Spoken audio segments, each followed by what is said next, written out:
There's this 20-year-old Singaporean citizen living in Miami. He goes by the name of Anne Hathaway. Well, that's his online alias. In August of 2024, he and his crew stole $263 million in Bitcoin from one single person, all through a phone call. There was no hack. There was no zero-day exploit. It was just one phone call where they pretended to be tech support. Classic social engineering. And instead of laying low or fleeing the country after pulling off one of the biggest individual crypto thefts in history from one single person, that is, they decided to go on an absolute spending spree. He would go on to buy a $3.8 million Pagani and then added a $2 million watch to his collection. He started renting a waterfront mansion in Miami for $68,000 a month. But that wasn't enough. He was at nightclubs in Miami and LA spending $400,000 to $500,000 a night, paying for these giant signs with his name all over it, carried around the club so everyone knew who was buying. And instead of buying drinks for girls in the clubs, he was giving them Birkin bags. So the complete opposite of what you think a criminal would do after pulling off some sort of bank heist like you see in the movies, just disappearing. He wanted as much attention as possible. And as you could expect, about a month later, the FBI showed up at his house in Miami. Now he's facing about 20 years in federal prison. This is the story of Malone Lam. Malone didn't hack anything. He just called the victim on the phone and pretended to be tech support. The target was a Genesis creditor in Washington, D.C., which basically means that he was someone who had money tied up with Genesis Global. Genesis Global was a crypto lending company that went bankrupt after the FTX collapse in 2023. The target had over 4,100 Bitcoin in his personal accounts. At the time, that was worth around $263 million.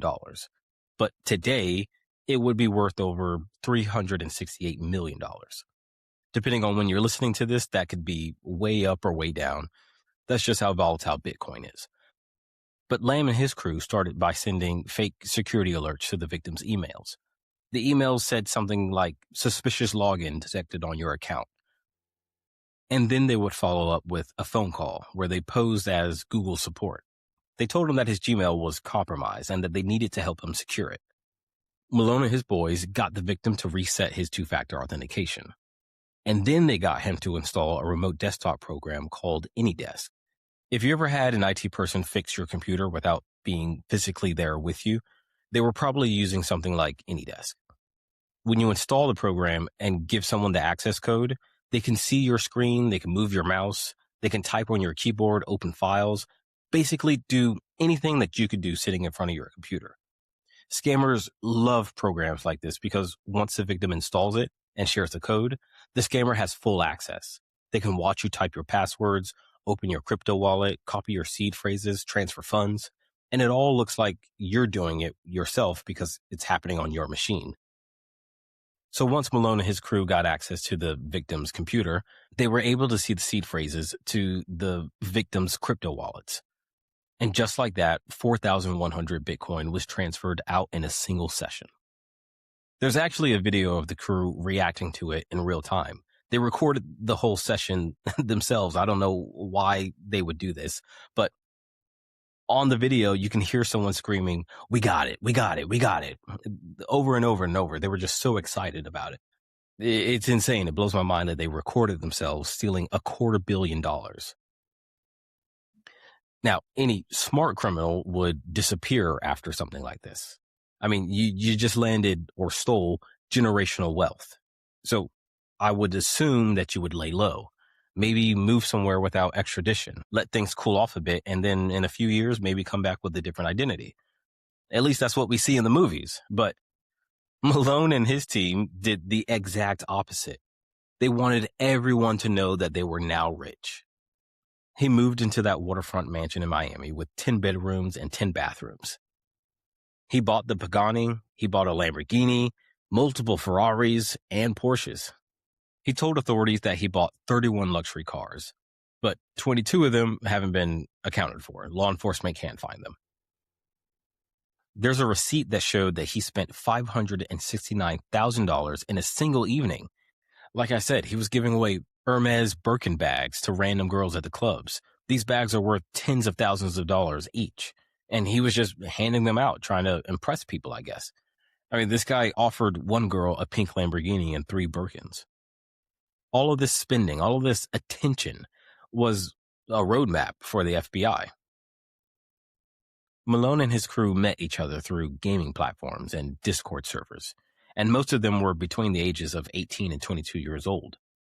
By October of 2023, they had organized into what the DOJ ended up calling the social engineering enterprise. And they ran it like a company where different people had different jobs.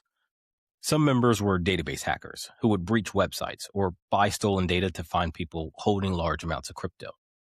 Others were callers who would actually run the scams, impersonating tech support on the phone, doing the actual social engineering work. Then you had the money launderers who would convert the stolen crypto into cash. Parts of the crew were even doing physical break-ins. In July 2024, a 19-year-old named Marlon Ferrero broke into a victim's house in New Mexico. He was looking to steal their crypto wallet, while Malone tracked the victim's location through a hacked iCloud account. The feds charged all of them under RICO, which stands for Racketeer Influenced and Corrupt Organizations Act. It's the law that they normally use to take down organized crime families and mafia operations. The idea behind RICO is that you can charge the whole enterprise as a criminal organization, not just the individuals for individual crimes. So instead of charging one guy for one theft and then another guy for money laundering, you just charge everyone as part of a continuing criminal enterprise, and the penalties start to stack up. This is the first time RICO has ever been used for a Bitcoin case, which tells you how serious the DOJ was taking this situation. And for good reason, too. I mean, these guys weren't just sitting behind a laptop doing cybercrimes. They were getting active in real life, too. On August 25th, 2024, a couple in Danbury, Connecticut was driving a Lamborghini Urus that their son had rented when they got rear-ended by a Honda Civic. A work van cut in front of them, and 6 guys in black masks surrounded the car.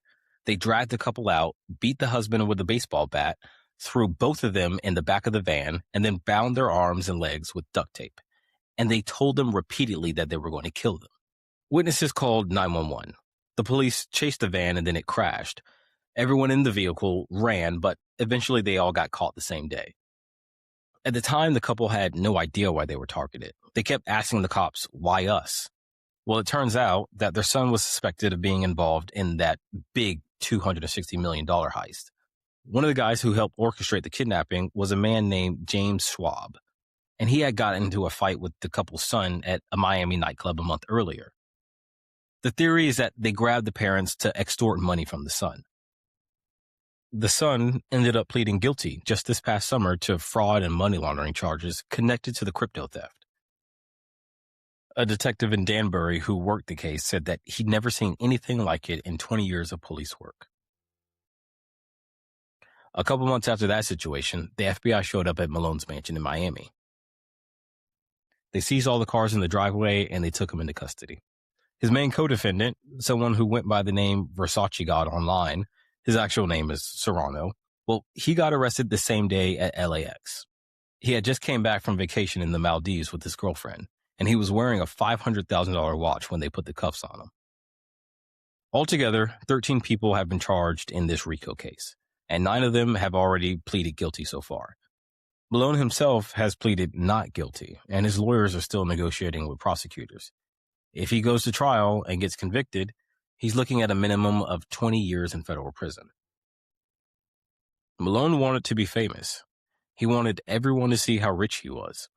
So he bought the cars and the watches and the club signs with his name on them. He lived the life of the rich and famous for a couple months, and none of it required actual hacking. No technical skills beyond being really convincing on the phone.